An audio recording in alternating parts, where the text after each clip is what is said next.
السلام علیکم معزز سامعین، ہندوستان کا شمار دنیا کے سب سے بڑے جمہوری ملک میں ہوتا ہے۔ 26 جنوری 1950 میں ہندوستان نے اپنے لیے جو دستور طے کیا، اس کے آغاز میں ایک بہت ہی خوبصورت بات لکھی گئی ہے، جو کچھ اس طرح سے ہے کہ ہم ہندوستانی عوام تجویز کرتے ہیں کہ انڈیا ایک آزاد سماجوادی جمہوری ہندوستان کی حیثیت سے وجود میں لایا جائے، جس میں تمام شہریوں کے لیے سماجی، معاشی، سیاسی انصاف، آزادی خیال، اظہار رائے، آزادی مذہب و عبادات اور انفرادی تشخیص کو یقینی بنایا جائے اور ملک کی سالمیت و یکجہتی کو قائم و دائم رکھا جائے گا۔ حاضرین جلسہ، یوم جمہوریہ کے دن ملک بھر میں سرکاری چھٹی ہوتی ہے۔ تعلیم گاہوں اور سرکاری اداروں میں جشن یوم جمہوریہ پر تقریبیں منعقد ہوتی ہے، قومی ترانے گائے جاتے ہیں، راشٹر گیت گایا جاتا ہے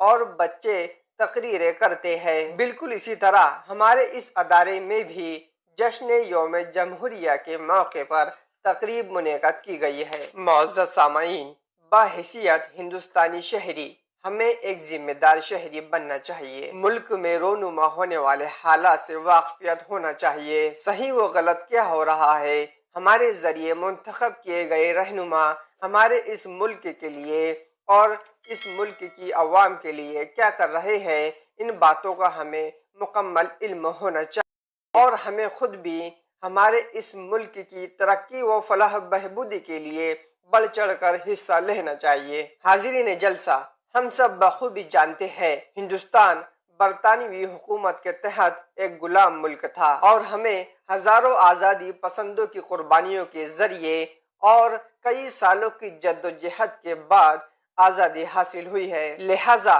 ہمیں اپنی تمام قیمتی قربانیوں کو اتنی آسانی سے ضائع ہونے نہیں دینا چاہیے اور پھر سے اسے بدعنوانی، ناخواندگی، عدم مساوات اور دیگر معاشرتی امتیاز کا غلام نہیں بننے دینا چاہیے۔